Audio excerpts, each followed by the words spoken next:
जय हिंद जय बिहार। देखिए, एक क्लास 10th का लेसन है 6 बहादुर। ये अमरकांत द्वारा लिखा गया है। इसके लेखक अमरकांत जी हैं। इसमें एक गरीब की विवशता और अमीर का उसका फायदा उठाना दिखाया गया है कि किसी के दिल पर कैसे चोट लगता है और मजबूरी में क्या से क्या गुजर जाता है। कुछ लोगों की अपनी एक नौकर रखने की हैसियत तो नहीं होती है, लेकिन शान शौकत के लिए दुनिया को दिखाने के लिए नौकर तो रख लेते हैं। नौकर रखना, मजदूरी करवाना, मजदूर रखना एक अलग बात है और मजदूर के प्रति एक उत्तम व्यवहार करना एक अलग बात है।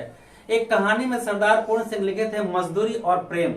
एक मजदूर को आप मजदूरी दे देते हैं, वो उसका मजदूरी नहीं है, बल्कि वास्तविक प्रेम ही उसका मजदूरी है। लेकिन लोग मजदूर के साथ करते हैं का यूज एंड थ्रो, प्रयोग करो उसे फेंक दो।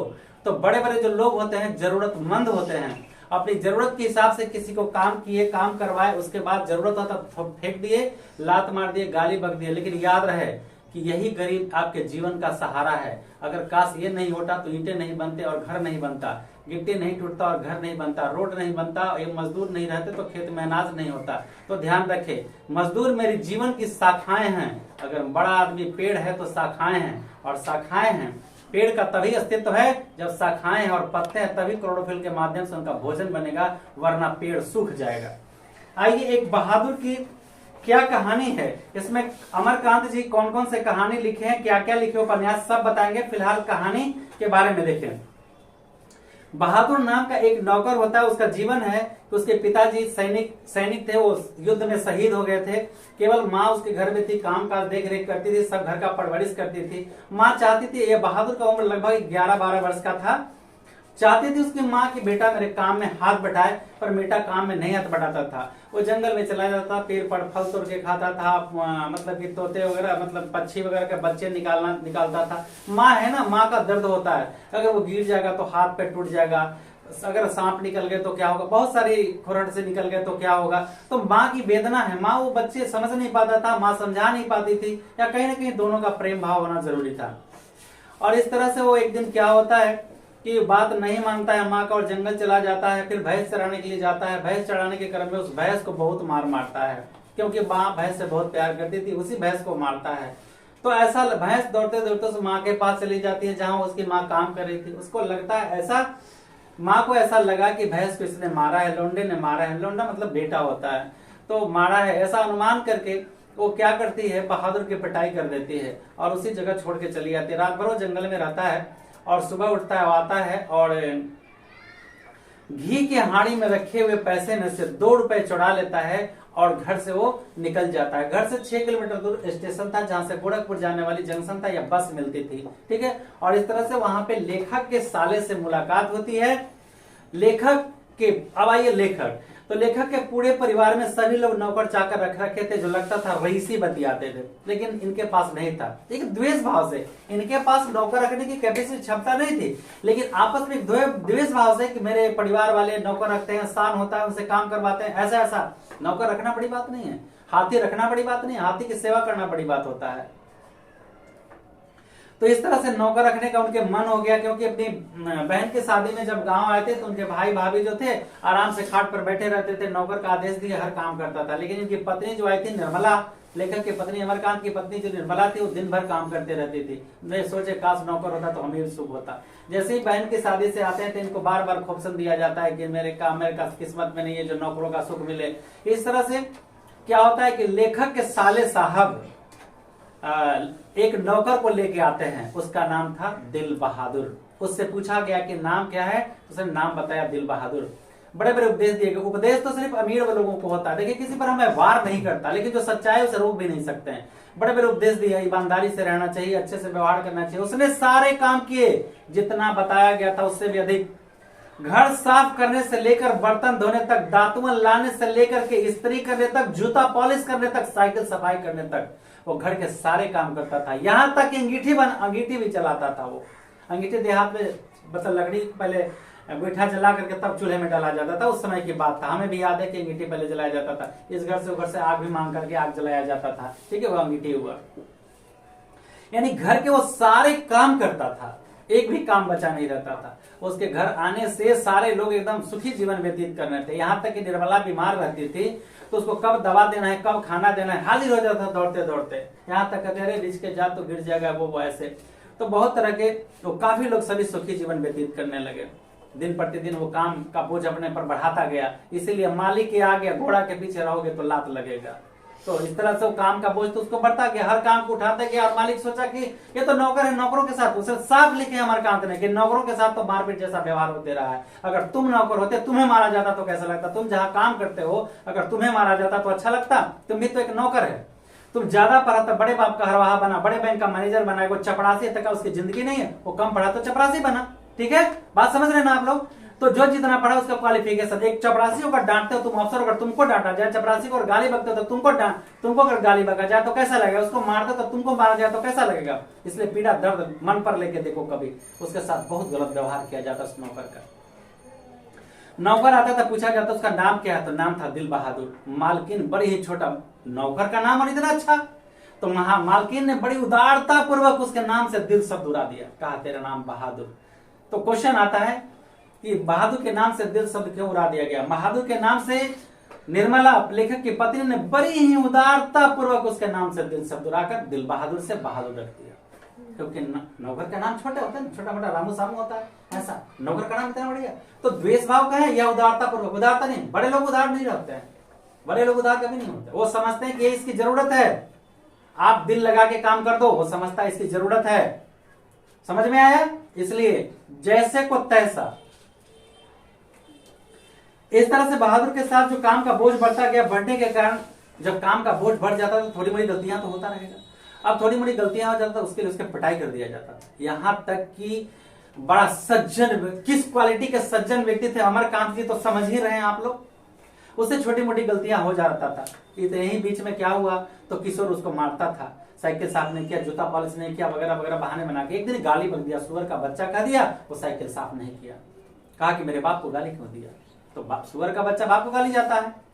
इस तरह से नहीं साइकिल साफ किया। लेखक आते हैं तो उसे कहा जाता है कि भाई ये काम इसका पिटाई कर दिया गया। क्यों पिटाई किया? तो पता चला कि साइकिल साफ नहीं किया। पूछे कि क्यों नहीं साफ किया? तो ये मेरे बाप को गाली दिया है। तो हंस रहे थे नौकरों के साथ गाली गलौज। अरे हर कोई नौकर है, दुनिया का हर आदमी नौकर है, देश के प्रधानमंत्री भी नौकर हैं। कौन नौकर नहीं है? हर लोग नौकर है, हर एक दूसरे का नौकर है। हम उनको वोट देके जिताते, वो भी मेरे नौकर हैं। सीएम पीएम जो भी अफसर बैंक का सब नौकर है अपने जगह से। अगर हमसे ऊपर है तो उसके नौकर, हम उसके ऊपर है वो नौकर है, सब नौकर है, सब नौकरी करता है इसलिए सब नौकर है। नौकरी नौकर, क्लियर है बात? इस तरह से उसके साथ गलतियां होते रहता, थोड़ी बहुत बोझ भरने के कारण गलतियां होते रहता है। एक बार क्या हुआ कि उसके यहाँ एक रिश्तेदार आए। स्वभाव के मिलने से दोस्ती होता है और रिश्तेदार भी उसी तरह के होते हैं। तो उसके यहाँ एक रिश्तेदार आए, उसने 11 रुपया उस पर चोरी का आरोप लगा दिया, जबकि वो लड़का लिया नहीं था। तो सब मारा, तब तक ठीक था। निर्मला भी एक दिन परोसन सिखा दी कि भाई नौकर के तुम खाना बना के देती हो, रोटी बना के, तो रोटी बना के नहीं दिया उसने, उस परोसन के बात में आके। और नौकर कहा कि जब खाना बना दो अम्मा, हम नहीं बनाएंगे, तो उसको थप्पड़ लगा दिया और क्या क्या उसको बोल दिया, इसीलिए तेरी माँ भगा दी, तुमको मारती थी, ऐसा वैसा कह दिया। बेचारा रात भर भूखे सोच गया। उस मालकिन को तरस नहीं आया, जिसकी दवा वो ला के दौड़ करके देता था, उसका बेटा बेटी वैसा नहीं करता था। ऐसे मालकिन, बड़े लोगों के पास दया नहीं होता है। इस तरह से वो बड़ा क्या था यार। इस तरह से मतलब हर काम घर के करते रहता है। वो रोटी बना के नहीं देता, बालकिन किशोर मारता था, बालकिन भी उस दिन हाथ चला दी, उस पर मारने का आदत बन गया। क्या बताया जाए। उसके यहाँ आगे कौन अतिथि आ गए, उनके रिश्तेदार आ गए, उनकी पत्नी के रिश्तेदार आए। रोहू मछली, अरब देहरादूनी चावल का भोज चला, मतलब कि बात के छर रहे थे जलेबी, और उस पर कोई चीज लेके नहीं आए थे। तो 11 रुपये उस नौकर पर चोरी का आरोप लगा दिया। नौकर चोर नहीं होता है, वो ईमानदार होता है। अगर वो चोर होता तो चोरी कर लेता, काम नहीं करता। बताइए, काम करता वो? इस तरह से चोरी का आरोप लगाते हैं। सबने डांटा, सबने कुछ कहा तो कुछ नहीं, लेकिन लेखक जैसे उसे थप्पड़ मारे, उसके दिल पर कड़ा आघात लगा। समझा इस घर में मेरा कोई नहीं है। फिर भी मारने के बाद वो लोग चले गए। फिर भी लेखक को पता था कि चोरी नहीं करता है, क्योंकि जहां तक पड़े हुए सामान उठा के रख देता था, माँ के हाथ में दे देता, माँ जी के हाथ में, मालकिन के हाथ में। वो चोरी कैसे कर सकता है जहां लाखों पड़ा हुआ रुपए का क्या मोल है? इस तरह से विश्वास सभी को था कि चोरी नहीं कर सकता, फिर भी चोरी का आरोप लगा और लेखक थप्पड़ मार दिए। अब उसके विश्वास घर से उठता गया। इसलिए घर के मालिक को, मेन मालिक को, या घर का जो मेन प्रधान है, उसको कभी ऐसा बात नहीं बोलना चाहिए जो किसी के दिल पर आघात करे, वरना हाय लग जाता है किसी का। दुआएं लगे ना लगे पर बद्दुआ लग जाता है, ये बात ध्यान रखना। इस तरह से उसे अब फिर दोबारा उसको वापस लाने के लिए कुछ समझाया गया, उपदेश दिया गया, चलो काम करो आओ। सोचा नौकरों के साथ तो मारपीट जैसा बात होते रहता है, बेचारा अंधता वो रहने लगा। फिर एक दिन क्या हुआ कि सिलवटी उठा के कहीं रख रहा था बरामदे में, हाथ से छूट गया और टूट गया। सोचा आज तो बहुत मार पड़ेगा। और इस तरह से वो खेलने के सामान के साथ साथ अपना इतना दिन का किया हुआ मजदूरी कहीं नहीं लिया था और सब कुछ छोड़ के वो चला गया। सब कुछ छोड़ के चला गया, वो एक पैसा नहीं लिया। बाद में लोग पछतावा किए। अब हम ये कहते हैं कि अगर मालिक इतने बड़े लोग अगर ईमानदार थे तो क्यों नहीं उसके घर जाके पैसे पहुंचा दिए। अब आपके मन में एक सवाल उठेगा कि पता कहां से आएगा। तो एक बार पत्र लिखे थे, लेखक तो एक बार कोई लिख दे उसको दिमाग में हट जाता है। तो लेखक थे, उसका पता एक बार लिख के चिट्ठी पर दिए थे, काहे ना उसके घर जाके पैसा पहुंचा दिए। शरीफ लोग, यूज एंड थ्रो बड़े वाले लोग, जो बड़े लोग जो होते हैं ना, कहते कि बस इसकी जरूरत थी इसलिए मेरे पास आया, मैं इस पर एहसान किया। अरे मैं तुम पर एहसान किया जो तेरा काम कर दिया, वरना तुम कहीं रोड पर भीख मांगते रहता। बताओ, किसान सबसे बड़ा कौन? किसान, मजदूर, उसी कारण जिंदगी चलता। हॉस्पिटल, अगर हॉस्पिटल खुले में रह के डॉक्टर ऑपरेशन करेंगे, उसके लिए रूम चाहिए। रूम किसने बनाया? मजदूर ने। तो बड़ा कौन? मालिक है मजदूर? मजदूर बड़ा। समझ में आया? तो ये बात ध्यान रखे, तुम लोग कभी किसी के साथ ऐसा व्यवहार मत करना जो किसी के दिल पर ठेस लगे। अगर एक बार दिल पर ठेस लग गया तो घाव नहीं भरता है, घाव कभी नहीं भरता है। ज्ञानी मारे ज्ञान से कि अंग अंग जुट जाए, मूर्ख मारे लट से कि अंग अंग फट जाए। समझ में आया? तो हमेशा किसी के साथ प्रेम भाव रखिए। पैसा से कुछ नहीं खरीदा और बेचा जाता है। आइए, कहानी का मोटा मोटी निचोड़ हम बता दिए और इसके जीवनी और क्वेश्चन आंसर पर थोड़ी सी प्रकाश डाल दें। आप ध्यान से सुनिए। देखिए, कुछ प्रश्न उत्तर और टॉपिक मेन है। कहानी का नाम है बहादुर। कहानी बहादुर के लेखक कहानी बहादुर के लेखक कौन है? अमरकांत। इनका जन्म जुलाई 1925 ईस्वी में नागरा बलिया उत्तर प्रदेश में हुआ था। इनकी शिक्षा गवर्नमेंट हाई स्कूल बलिया से हाई स्कूल की शिक्षा प्राप्त किए। गोरखपुर इलाहाबाद में इंटरमीडिएट की पढ़ाई की, लेकिन ये स्वतंत्रता आंदोलन में कूद पड़े थे, इसलिए 1942 के स्वतंत्रता आंदोलन में कूद पड़े थे, इसलिए पढ़ाई के बाधित हुए। इसके बाद 1946 में सतीश चंद्र कॉलेज बलिया से इंटरमीडिएट किए। 1947 में इलाहाबाद विश्वविद्यालय से बीए किए। कौन? लेखक। 1948 में आगरा के दैनिक पत्र सैनिक के संपादकीय विभाग में नौकरी इनको मिल गई। अखिल भारतीय कहानी प्रतियोगिता में इन कहानी में डिप्टी कलेक्टर पुरस्कृत हुए थे। एक कहानी लिखे थे डिप्टी कलेक्ट्री, इसमें इनको पुरस्कार मिला था। उन्हें कथा लेखन के लिए साहित्य अकादमी पुरस्कार भी प्राप्त हुआ था। उनके द्वारा लिखित रचनाएं, कहानी, ये जो है ये कहानी है अमरकांत जी के द्वारा लिखित कहानी है। जिंदगी और जोक, देश के लोग, मौत का नगर, मित्र मिलन, कुहासा, ये कहानी उनके संग्रह हैं। अब ये देखिए, इनके द्वारा लिखे गए उपन्यास है सूखा पत्ता, आकाश पक्षी, काले उजले दिन, सुखजीवी, बीच की दीवार, ग्राम सेविका आदि इनके उपन्यास है। उन्होंने वानर सेना नामक एक बाल उपन्यास भी लिखा था। प्रस्तुत कहानी बहादुर में मंझोले शहर के नौकर की लालसा रखने वाले एक निम्न मध्यम वर्गीय परिवार, ये जो कहानी, ये शहर मंझोले शहर के रहने वाले हैं और नौकर की लालसा थी, लेकिन निम्न मध्यम वर्गीय, निम्न वर्ग में थे, न मध्यम वर्ग में थे। ये मिडिल क्लास से भी लोअर क्लास के बीच में रखते थे और तभी इनको नौकर रखने का शौक था। परिवार में काम करने वाले बहादुर की कहानी है ये।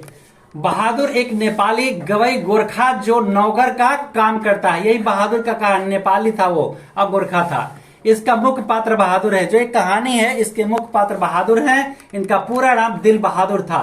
शहीद का पुत्र था यह। उम्र 12 से 13 वर्ष, ठिगनाथ चकैत, शरीर गोरा रंग और चपटा मुंह था। निर्मला ने बहुत ही उदारता पूर्वक बहादुर के नाम से दिल शब्द उड़ा दिया था।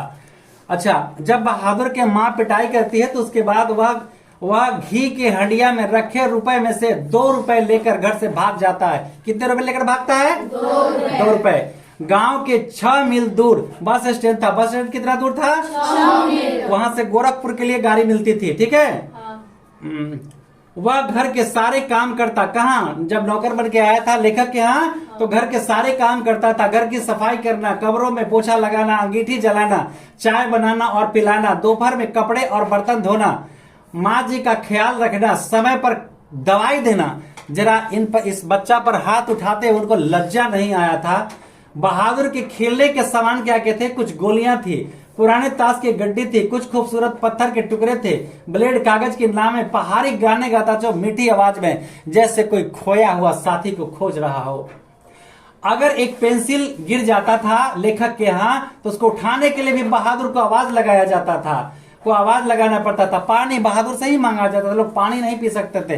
जरा सोचिए, एक पेंसिल गिर जाए तब उठा करके मांगा जाता था, तो पानी लोग क्या उठा के पिएंगे? बाप से एकदम अमीर ज्यादा बने हुए थे। लेखक के पुत्र किशोर का काम करता था, कपड़े धोता था, जूते पॉलिश करता था, इस्त्री करना, साइकिल साफ करना, देह मालिश करता था, मुक्के लगाता था। ये सब बहादुर का काम करता था, ये सब बहादुर काम करता था। तब भी किशोर उसे गाली गलौज करता था, अपमानित करता था और मारता भी था।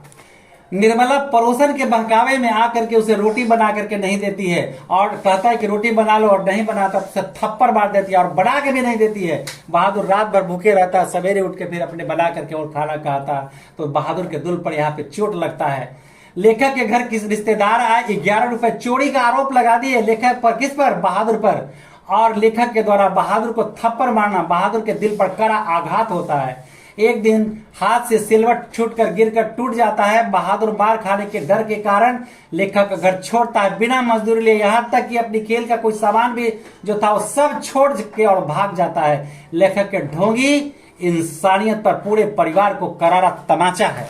लेखक का जीवन है और जीवनी है, और जो कुछ भी दिया कुछ प्रश्न, अब कुछ प्रश्न उत्तर बहुत इंपॉर्टेंट है और जरा इसे ध्यान से अब देखने की जरूरत है।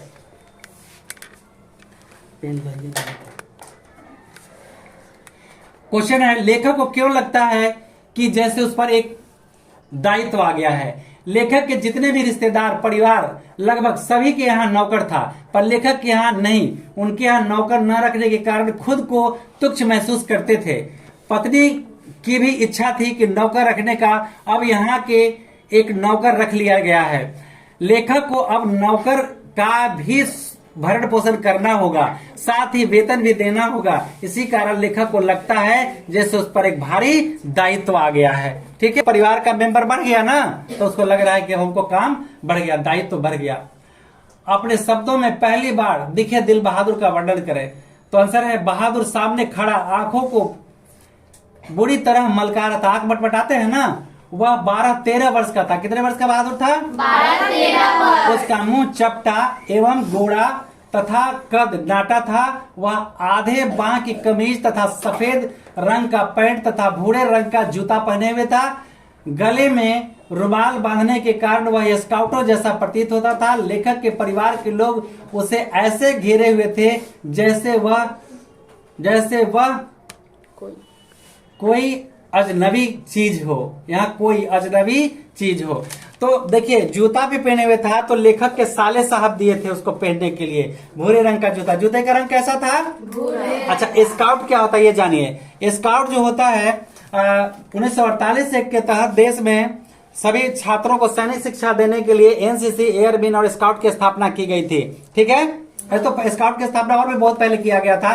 तो स्काउट में डिसिप्लिन सिखाया जाता है। तो जिस तरह एनसीसी का ड्रेस होता है उसी तरह स्काउट का ड्रेस में पट्टा एगो लगा होता है। समझ में आया? अगला है, लेखक को क्यों लगता है कि नौकर रखना जरूरी हो गया है? आंसर है, लेखक को नौकर रखना इसलिए जरूरी हो गया था क्योंकि उनके भाई तथा रिश्तेदार अच्छे ओहदे पर थे और सभी के यहाँ नौकर थे। लेखक जब बहन की शादी के अवसर पर घर जाता है, तब नौकरों का सुख अनुभव करता है, तो वह भी नौकर रखने का निश्चय करता है। साथ ही भाभियों की मौज मस्ती तथा पत्नी की परेशानी देखकर उसका हृदय ईर्ष्या से जल उठता है। इतना ही नहीं, पत्नी की जली कटी बातें भी उन्हें नौकर रखने के लिए दबाव डालने लगी। इन्हीं सब कारणों से लेखक को नौकर रखना अनिवार्य हो गया। तो देखिए, उसकी औकात नहीं थी नौकर रखने का, लेकिन किसी को देख के कपार फोड़ लिया। लेकिन नौकर के साथ बर्ताव कैसा किया? बहुत ही शरीफ थे लेखक साहब। अगला प्रश्न है, साले साहब से लेखक को कौन सा किस्सा असाधारण विस्तार से सुनना पड़ा?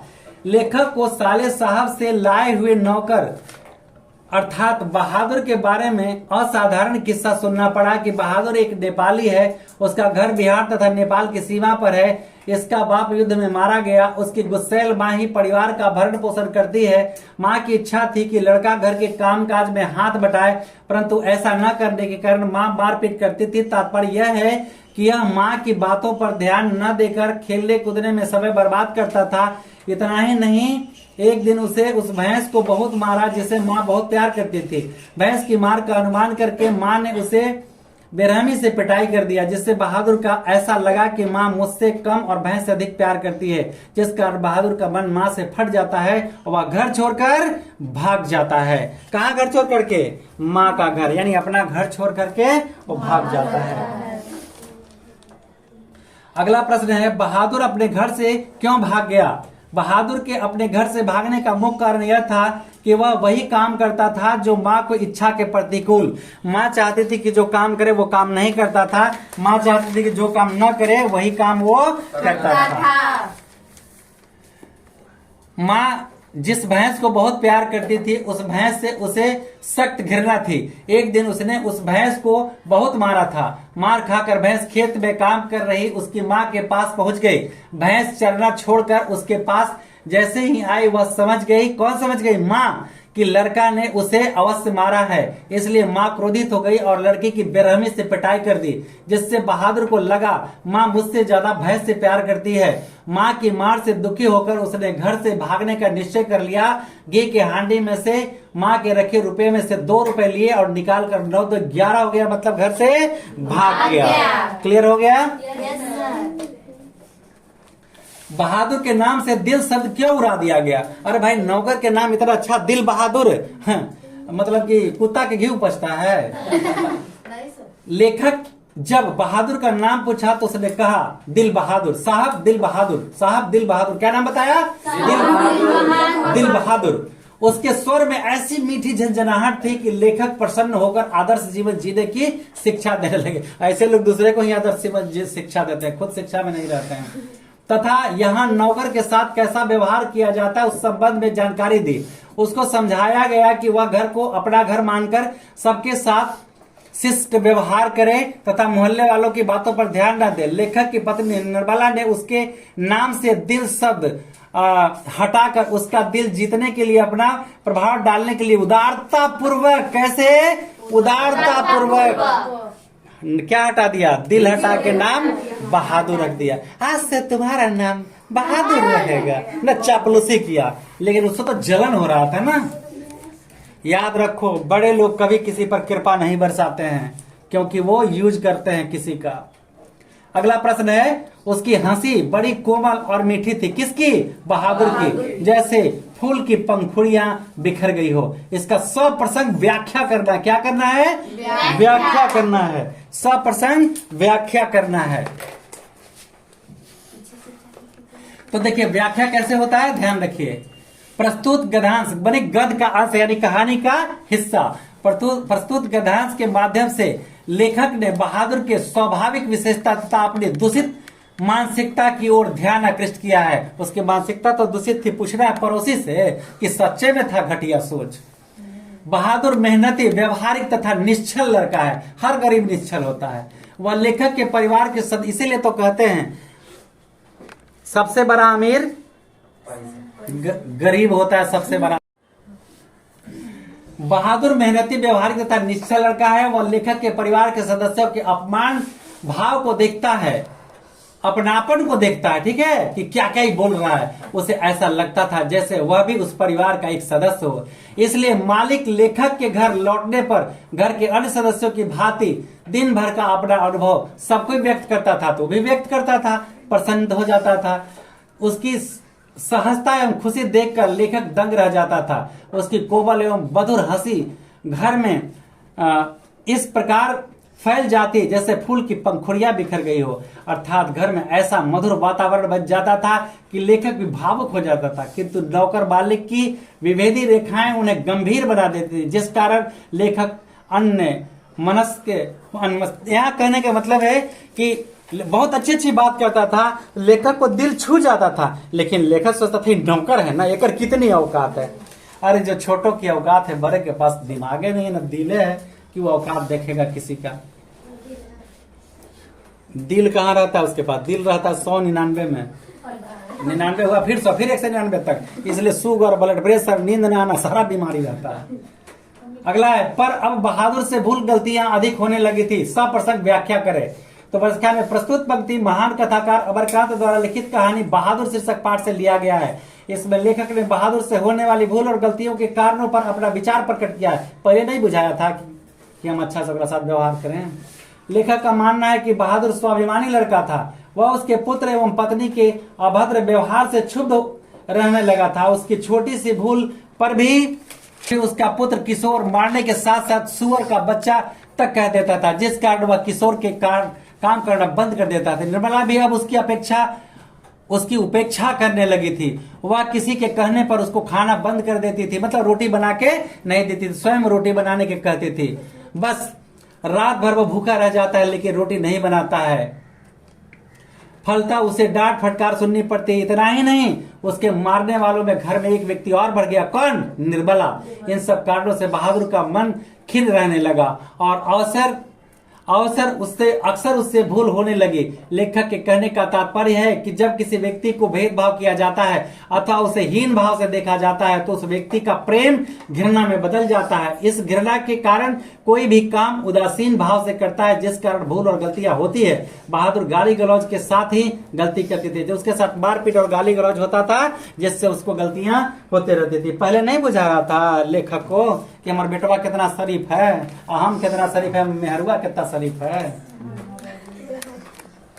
मेहारू के बात मानने वाला होगा। 9 नंबर, अगर वह कुछ चुरा कर ले गया होता तो संतोष होता।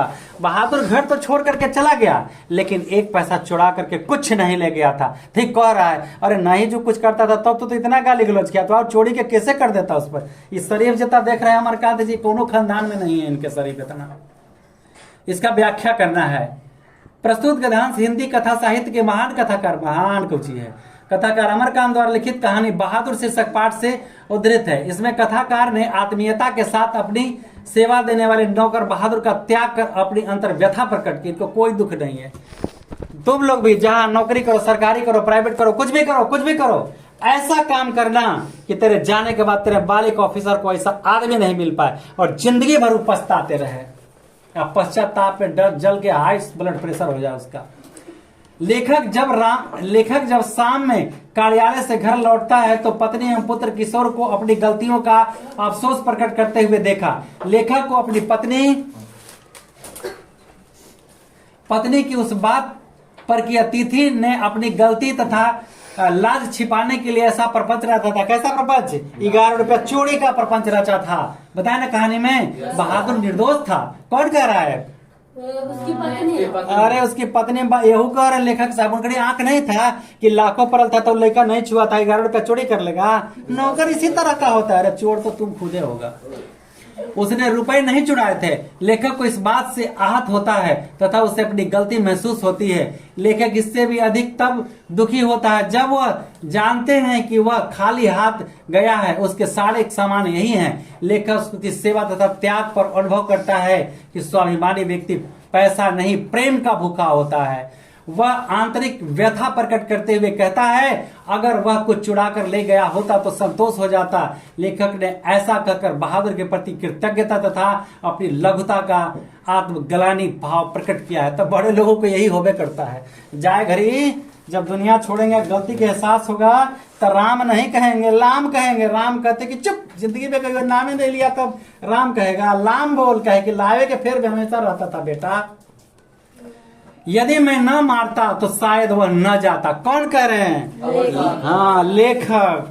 तो जब घर का मेन आदमी कुछ बोले, व्याख्या कर रहा है इसका सब प्रसंग।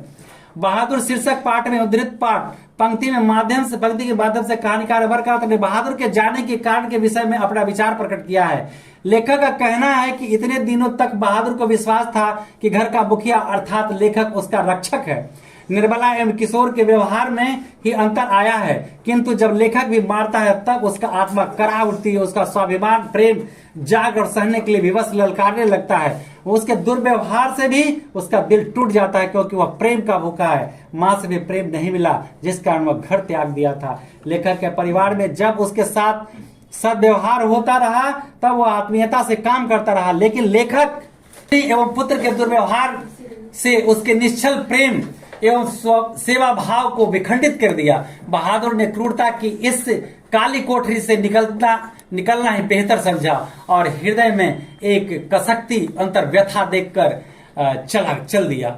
बहादुर के इस महान त्याग पर लेखक को अपने आप को अजीब सी लघुता का अनुभव, लघुता तो है था, एक विचारों लघुता था, एक लगता है कि सब कुछ लघुता था, बड़ा था कहाँ, प्रभुता इसमें था कहाँ, लघुता से प्रभुता मिले, प्रभुता से प्रभु दूरी।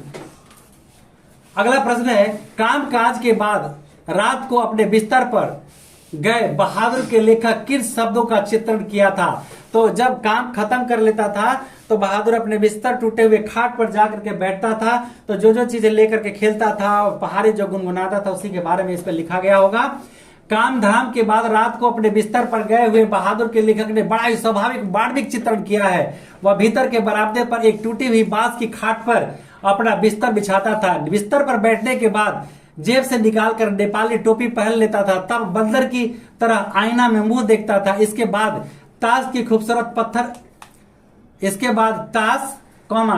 पत्थर के टुकड़े, ब्लेड, कागज की नाव आदि से खेलता था। फिर धीमे स्वर में गुनगुनाने लगता था। लेखक उसके गीत का अर्थ तो नहीं समझ पाता था, किंतु उसके स्वर में एक ऐसी मीठी उदासी थी जिसके कारण यह प्रतीत होता था कि जैसे कोई पहाड़ की निर्जनता में अपने किसी बिछड़े हुए साथी को बुला रहा है। अतः लेखक के कहने का भाव है कि बहादुर इस गीत के माध्यम से अपने बिछड़ेपन की व्यथा को प्रकट कर अपनी मानसिकता पीड़ा दूर करना चाहता था, क्योंकि उसकी स्वच्छंदता अब पराधीनता में बदल चुकी है, क्योंकि वो गुलाम हो चुका था। जो आजाद से खेलता था, अपने घर में इधर उधर जाता था, यहाँ तो गुलामी की जिंदगी जीना पड़ रहा है।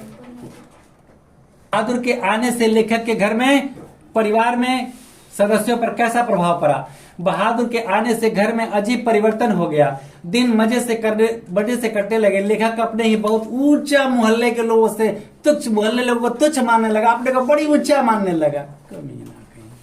किसी से सीधे मुंह बात करना छोड़ दिया। पड़ोसियों के वह लज्जित करने लगा कि आजकल नौकर रख सकता है जिसके पास कलेजा होगा, तो तुम्हारे पास कलेजा होगा। लेखक की पत्नी निर्मला भी शान बघारने लगी थी कि इज्जत नहीं होता तो धन दौलत किस काम का व्यर्थ है। तात्पर्य यह है कि बहादुर के आते ही सभी आराम से दिन बिताने लगे। घर कपड़े चमाचम दिखने लगे। अब घर का सारा काम बहादुर के माध्यम से होने लगा। एक गिलास पानी लाने की हो तो कोई परंतु संभल कर रखने की आदत, मतलब सब कोई मंगा ही जाता था। पेंसिल गिर के तो उठाने के लिए बहादुर को बुलाया जाता था। किशोर को जूते साफ करना बहादुर के माध्यम से होता था। किशोर का रुतबा भी बहुत बढ़ गया था। कौन किशोर है? लेखक का पुत्र है, बड़े अच्छे हैं। तात्पर्य है कि सभी आराम फरमाने के शौकीन, यानी मतलब क्या बोले, शौकीन हो गए, देहचोर हो गए, कामचोर, पराशर है, दूसरे पराशर की तरह रहने लगे। अगला प्रश्न है, किन कारणों से बहादुर ने एक दिन लेखक का घर छोड़ दिया?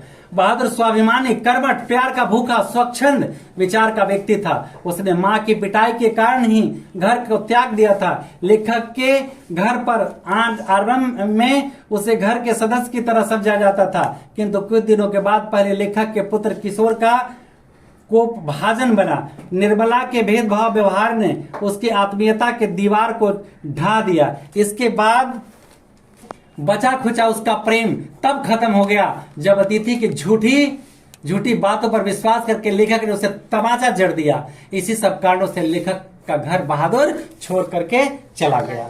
ठीक है। अगला प्रश्न है, बहादुर पर ही चोरी का आरोप क्यों लगाया जाता और उस पर इस आरोप का क्या असर पड़ा? बहादुर पर ही चोरी का आरोप इसलिए लगाया जाता है क्योंकि नौकर है। ऐसी मान्यता है कि नौकर चोर होते हैं। इसका कारण यह है कि वे गरीबी अथवा आर्थिक व्यवस्था के कारण अधिक से अधिक पैसा संचय करना चाहते हैं, इसलिए चोरी करने से परहेज नहीं करते। बहादुर इस चोरी के आरोप में बुरा प्रभाव पड़ता है। चोरी के बाद लेखक पूछने पर उसका मुंह काला हो जाता है और उसका अंतरात्मा आरोप के कारण करा उठता है। इतना शरीफ थे, 11 रुपया के चोरी का आरोप लगा था तो महीनवा में से काट लेते। अमरकांत इतने शरीफ थे तो तमाचा कहला मारे थे, कल 11 की जगह 22 काट ले, मगर मारे थे क्यों? वो तो बेचारा थोड़े हिसाब किताब करना जानता था, 1 महीने के घोटाले कर लेते। शरीफ बनते हैं।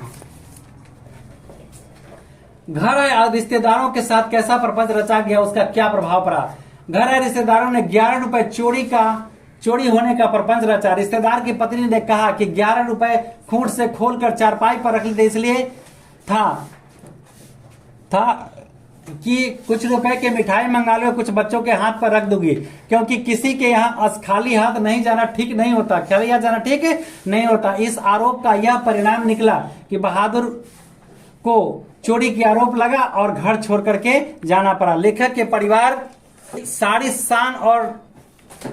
शान और रोब दाब छू मंतर खत्म हो गया। यानी झूठा शान कब तक रहेगा? झूठा शान कभी रहा है? नहीं सर।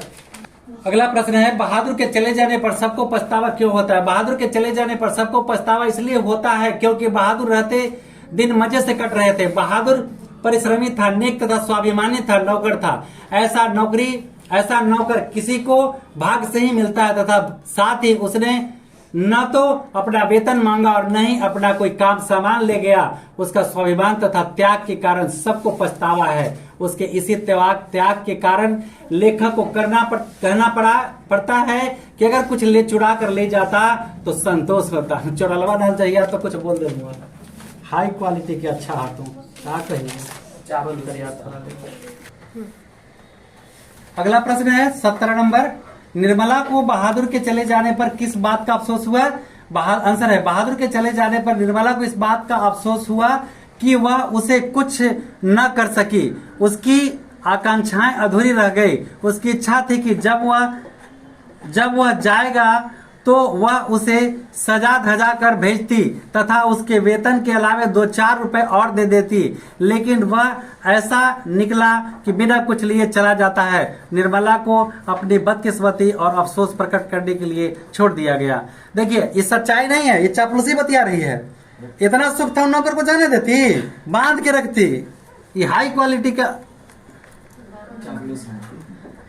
कहानी छोटा मुंह बड़ी बात कहती है। इस दृष्टि से बहादुर कहानी पर विचार करिए।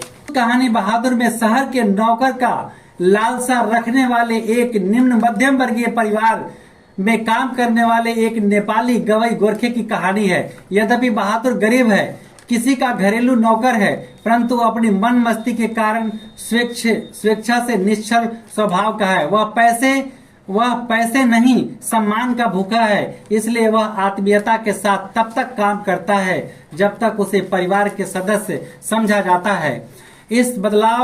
आज से बदलाव आते ही वह खिन्न हो जाता है तथा भूल गलतियां करने लगता है। कहानी अपने चरम पर तब पहुंचती है जब बहादुर का चोरी का आरोप लगाकर उसे मार खानी पड़ती है। उसका निश्चल एवं निर्मल हृदय विच्छिन्न हो जाता है। वह अपनी महानता का परिचय देते हुए वहां से चुपचाप भाग जाता है। तब लेखक एवं घर के सदस्यों को पता चलता है कि बहादुर स्वाभिमानी था, परंतु वस्तु का नहीं, प्रेम का भूखा था। लेखक को अपनी लघुता का बोध होता है। इन्हीं सब बातों से सिद्ध होता है कि लेखक परिवार वाले छोटा मुंह बड़ी बात करते थे। 19 नंबर सवाल है, कहानी के शीर्षक सार्थकता स्पष्ट कीजिए। लेखक ने इसका शीर्षक नौकर क्यों नहीं रखा?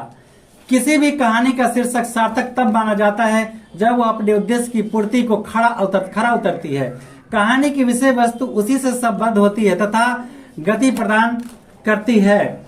उपयुक्त शीर्षक कहानी होने पर पाठक की उत्सुकता बढ़ जाती है और पाठक चरम पर पहुंचने के लिए व्यग्र हो जाता है। प्रस्तुत कहानी का शीर्षक बहादुर वातावरण तथा विषय वस्तु के अनुकूल है। बहादुर शब्द पढ़ते पाठक के पढ़ने के लिए ललक जाग उठता है। वह कैसा बहादुर है, क्यों बहादुर है शीर्षक रखता है। अतः बहादुर के कर्म, निष्ठा, ईमानदारी, आत्मीयता और स्वाभिमान त्याग को देखकर कोई भी दंग रह जा सकता है। गरीबी से त्रस्त इतनी निर्लोभी बहादुर ही हो सकता है। लेखक ने कहानी का शीर्षक नौकर इसलिए नहीं रखा क्योंकि इसके कहानी का उद्देश्य पूरा नहीं हो पाता। कहानी जिस उद्देश्य से लिखी गई थी वह अधूरी रह जाती और लेखक की जिंदगी अधूरा रह जाता उन नौकर के बिना।